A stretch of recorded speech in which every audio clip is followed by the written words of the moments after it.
రాలేదు నీళ్ళు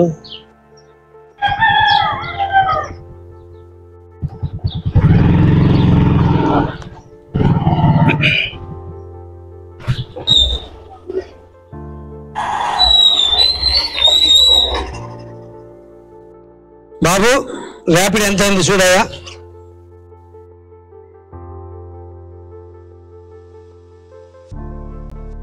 సార్ 100 రూపాయలు.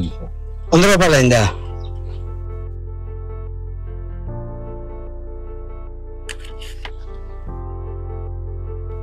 Sir 500 sir. అవును సార్ 500. నా కాడ చిల్లలేదండి. నా కాడ కూడా లేవయ్యా. ఫోన్ పే చేయండి. ఫోన్ పే లేవు. ఇందాక వేరే వాళ్ళకి కొట్టిన ఒక 5,000 ఉంటే ఫోన్ పేలో డబ్బులు లేవు, అందుకే 500 ఇచ్చిన. ఎట్లా సార్ చిల్లర నాకు ఎవరు ఇస్తారు? ఉన్నాయా చూడు.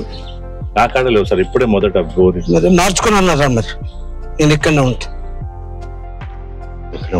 ఇక్కడనే ఉంటా, మార్చుకుంటా.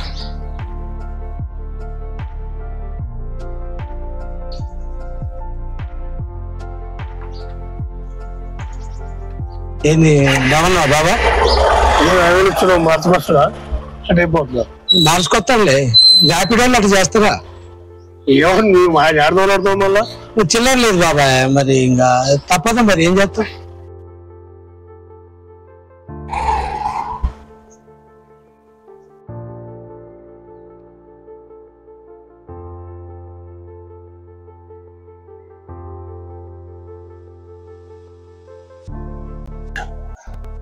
ఆయన వస్తాడా?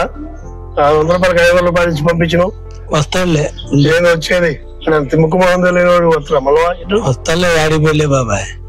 కాదు నన్ను ఇచ్చారు 100 రూపాయలు. ఏమో నీ కాడ ఉన్నాయో లేవని నేను నమ్ముతావు. ఈ రోజుల్లో ఆడిపోయిన 100 ఆడతాం. వస్తాడులే బాబాయ్. ఏంది వచ్చేది? వాడు ఆడిపోయాడు. వస్తాడులే.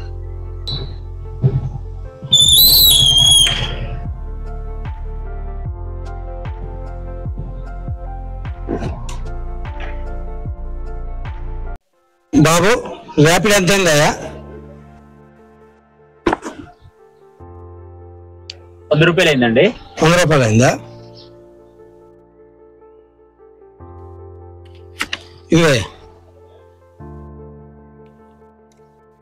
సార్ 100 చేంజ్ లేదండి. 100 రూపాయలు చేంజ్ లేదా? అందుకే 500 రూపాయలు ఇచ్చిన. నా దగ్గర కనలేదు సార్ చేంజ్. చూడు. లేదు సార్. మార్చుకోరు. నాకు ఎవరు ఇస్తారండి ఇక్కడ? మాది ఇది కదా. ఎవరు ఒకరు ఎత్తలే పోతాము. తొందరగా 100 రూపాయలు నేను ఏనే ఉంటా, సరేనా?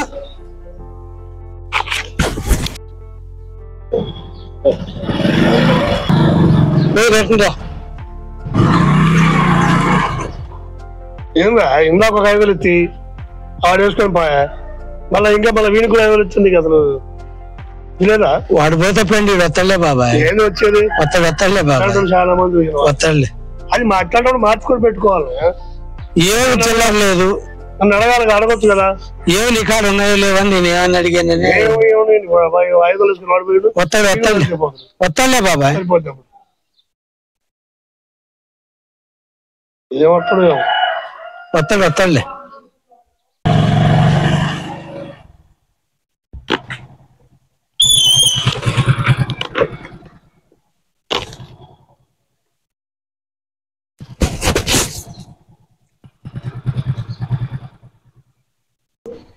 ఇంతకుముందు ఒక ర్యాపిడ్ ఆయన వచ్చిండు. నా 100 రూపాయలు అయితే నేను 500 రూపాయలు ఇచ్చి పంపించాను. చిల్లర తీసుకొని వస్తానని అన్నాడు. ఆయన అంతే పోయిండు. నువ్వు కూడా వచ్చిన ఇప్పుడు నీకు కూడా నేను 500 ఇచ్చిన 100 రూపాయలు ర్యాపిడ్కి అయితే నువ్వు కూడా వస్తావో రాడని మా బాబాయ్ డౌట్. సార్ పరుల సొమ్ము పాము లాంటిది. మా అమ్మగారు చెప్పారు. మా అమ్మగారిని మాట నేను ఏదైనా వింటా. బాబు ఈ రోజుల్లో ఈ విధంగా ఇంత నీతిమంతుడు ఎవరు ఉండరు. నువ్వేం చదువుకున్నావా? సార్ నేను బీటెక్ చేశా. అవునా? ప్రస్తుతానికి ర్యాపిడ్ చేస్తాను. అవును. బీటెక్ చేసి మరి సాఫ్ట్వేర్ జాబ్ చేసుకోవచ్చు కదా. ఈ ర్యాపిడ్ మా అమ్మగారికి హెల్త్ బాగోలేదండి. ప్రస్తుతానికి ఖర్చుల కోసం ర్యాపిడ్ నడుపుతున్నాను. సార్ అమ్మ నన్ను చిన్నప్పటి నుంచి బాగా చదివించింది, మంచిగా చూస్తుంది. నేను ఎలాగైనా కూడా మా అమ్మని నేనే చేసి ర్యాపిడ్లోనే ఏదో కష్టం చేసి మా అమ్మని నేను చదివించుకొని చూసుకుంటాను సార్. బాబు నిన్ను చూస్తే చాలా మంచోళ్ళు లాగన్నావు. నీ ఎంత మంచితనం ఉందో అమ్మకారు కూడా అంత మంచితనం ఉంటది. నీకే కాదమ్మా, అమ్మ నాకు కూడా అమ్మ లాంటిది. అమ్మ ప్రాబ్లంలో నేను కూడా పాలు పంచుకుంటాయా? నేను కూడా ఒక 50,000 రూపాయలు సాయం చేస్తా. డబ్బులు తెచ్చిపోయి అమ్మని బాగు చెప్పి నాన్న. మీ డబ్బులు నాకేమొద్దు సార్. మా అమ్మని నా కష్టాయిస్తుంటే నేను బతికించుకుంటాను. మా అమ్మ దేవత సార్. బాబు నేను ఇలాంటి వాళ్ళకి చాలా మందికి హెల్ప్ చేసిందయ్యా. ఇందాక వచ్చిన బాబు కూడా ర్యాపిడ్ కూడా ఏమన్నా ప్రాబ్లంలోనేమో సాయం చేద్దాం అనుకున్నా. ఆ బాబు 500 ఇస్తే అంతో వేసుకొని పోయిండు. ఆ అబ్బాయి అంత కరెక్ట్ లేదు. నీ మంచితనం చూసి నేను అమ్మకి నేను సాయం చేద్దాం అనుకుంటున్నా. నేనైతే అమ్మగా సాయం చేస్తాయా? 50,000 రూపాయలు ఇస్తే నువ్వు తీసుకుపోయి అమ్మగా సాయం చెయ్యి. నీకే కాదమ్మా, నాకు కూడా అమ్మాయి. ఇంకా ఇందాక కూడా 5,000 ఇస్తే 100 రూపాయలు కూడా 5,000 ఇస్తున్నాను అనుకున్నా. మనం టెస్ట్ చేయడం కోసం ఇచ్చినావు. అంతే బాబా. కూడా 5,000 రూపాయలు ఇచ్చి తీసుకురావడానికి చూసినావు. అవును బాబా. చేద్దాం మంచి పని. ఇట్లాంటి సాయం చేయడం మంచిదే. ఏమో బాబా, దేవుడు ఇచ్చిండు. అదే మంచితనం ఆడికి పోదు. సాయం చేయడం కూడా మంచిదే. కానీ బాబు మీ అమ్మకు చూసుకో, ఇస్తాడు కదా. నేను అట్లాంటి సాయం చేస్తూనే ఉంటాడు. నువ్వు కూడా తీసుకుపోయి మమ్మీ మీ అమ్మని బాగు చేసుకో కాదనుకో సార్. Thank you sir.